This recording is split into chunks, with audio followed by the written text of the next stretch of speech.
Heavy snow couldn't bring the MBTA to a halt on February 6th. Almost 100 people showed up at the Armory on Highland Avenue for a GLX working group meeting. It was their first chance to question MBTA General Manager Frank DiPaolo about the project review now underway. Everything is getting a second look: project management, design, procurement, and funding sources. SNN News Director Heather Avison was there. We've designed a project that we can't afford to build, and I think that's the fundamental takeaway here. Step one of the effort that we're doing is to see if we can get the Green Line service back in at budget.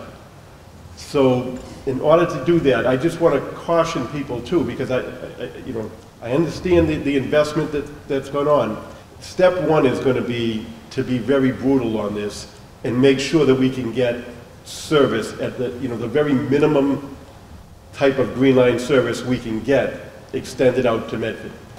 A lot of the team that has been here for years, some of those people are no longer here. And the concern I have that I would respond to is the one about continuity, about there's again a decade's worth of knowledge and investment and knowledge of the corridor. We just don't want to make sure that information is not lost along the way because there's a new team in place, a new set of players. They're looking at it fresh eyes, but they don't have the history of the project either. Could you address that? Sure. HDR Gilbane, which is coming off the project, is helping us substantially right now. They're transferring information to us. I do think there is, points to note. The team that is coming in, my team, is much smaller than what HDR Gilbane had. So process, you will notice, is going to be different. It's going to be harder for us to maintain the same level of interaction. And AECOM HNTB, which is the designer, is actually still involved. They are still doing this. We needed them, and we have them to go through and improve what we can and can't do. Following up on what Doug is saying, there are a lot of community people who know a lot about this project and want to be able to interact and talk with the project team. So I'd like to hear more about that. I know there's an awful lot of belief in what should stay, but step one will be at its absolute minimum operating element, if you will, the minimum operating system. Can we get that in at budget? Then the next step would be, if we can get below that, how do we add on? And I think that's really where the public engagement comes in. Community path is extremely important to this project. It is how people are going to get to and from your stations. If you just stand in Davis Square and watch how many people come into the Davis Square station off of the community path from either end, people walking to the station on the community path. As Ron said, it's a very important part of the project, and I hope it's not changed drastically because it is access. So I'm assuming all those issues will be kept in mind as the process continues.